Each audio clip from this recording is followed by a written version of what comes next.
What's up guys, it's Mike with Shallow Reefing, coming back at you with another video, and today I got some sad news.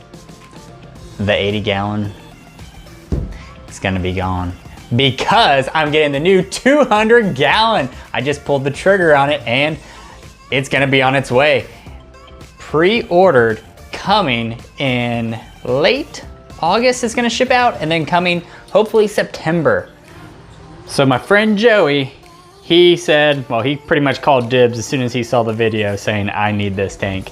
So I'm holding the tank for him, and he's going to be coming down sometime in September whenever I get the tank. And he's going to, take it with this and the frag tank and take it up to Kentucky's, like in the Paducah area. So that will be the tank's new home. And meanwhile, while this tank is gone, I'm setting up the other tank. He said he would bring me down a 75 gallon on loan so I can quarantine all these fish and put them in that 75 gallon. Now I know it doesn't look like there's a lot of fish. Oh, there's Dory. Come here, Dory. So all these fish, I mean, I love them. You can't get good fish like this. And I just need to quarantine them and put them in a quarantine tank, and a 75 gallon is perfect. I'm gonna fill it up halfway, or a little bit more than halfway. That way I don't have to run the sump with it.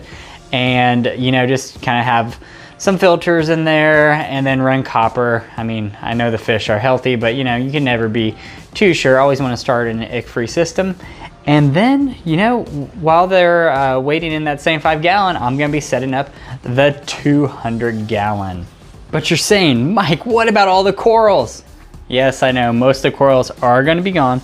However, as you can see in here, I got little frags. Not too bad, huh?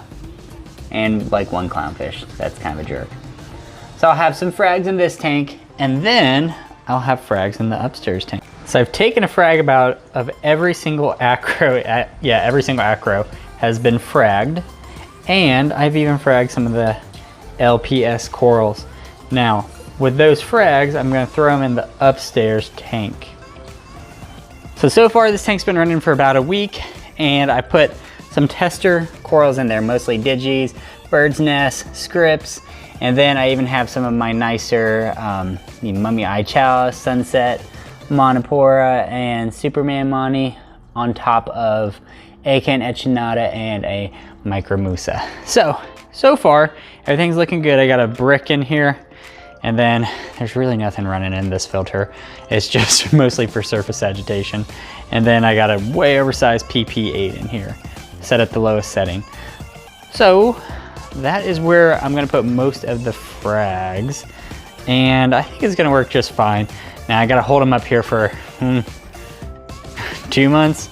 So I have just your basic ATO with kalkwasser in there to keep the levels. I might have to start manually dosing if the levels drop too much, but right now the levels are really high because I put reef crystals in here with only 5 gallons of my 80 gallon water. So the alkalinity was like 11 and the calcium was like 500 when I put it in here. But overall, I think that'll be a nice little holding tank for him. The 200 gallon should be in processing, and it's coming from California, and they have to ship it over here. So I've already done all the prep work for the corals, except I need to frag like 1 or 2 more things from the main display and get them over to the coral quarantine tank. But most of the stuff is going to have to be done as soon as everything comes here, because you can only do so much prep work before the tank gets here.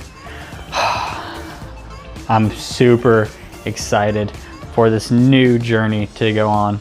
Now I'm gonna be keeping, like this guy here and the Dragon Soul Favia over on the other side because they're like my favorite corals.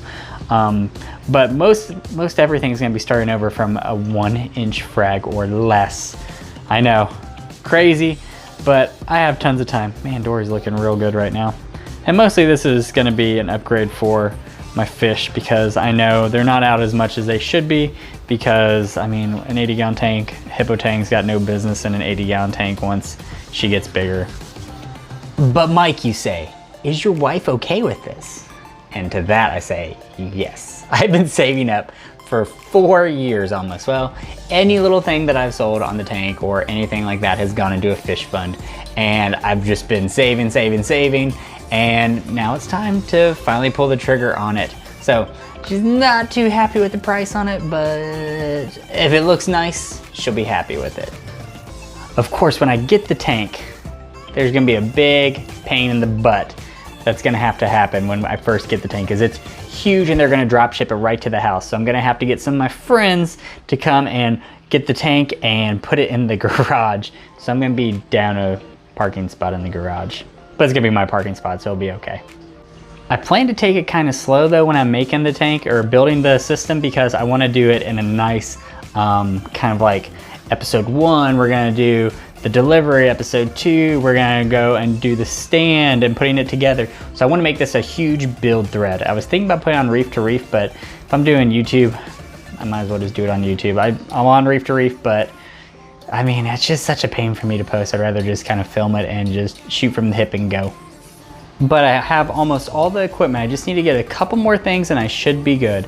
Now, when I get those pieces of equipment, I'm definitely gonna be doing reviews on them, so you definitely wanna subscribe and stay up to date with the channel. So right now, I want you guys, if you haven't subscribed yet, because most of my views, about 90% of my views are not from my subscribers, please subscribe. It really helps the channel out. It helps me out, it helps me grow, it helps you know, getting more support towards this hobby.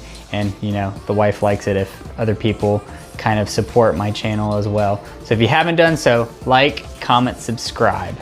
But that's all I have for you guys this time. If you want some more content, let me know. I plan on doing a highlight of the tank and all of its corals before I finally, you know, tear it down. So you're gonna see it in all of its glory one last time. And hopefully it will kind of give you inspiration and me inspiration of what I can do for the next tank. Because I did make some aquascaping mistakes, like this giant mummy eye that wasn't growing until all of a sudden I decided to put it on top, and now it's taken over the whole rock. Yeah, some of these are beginner mistakes that I should have known a little bit better, but you know, when you're a beginner, you make all these mistakes. So hopefully all the mistakes I made on this tank with coral placement, I'll be able to correct on my new 200-gallon tank. So guys, if you like what you see here, you want to see more, click right here to see more. And as always, I'll see you next time.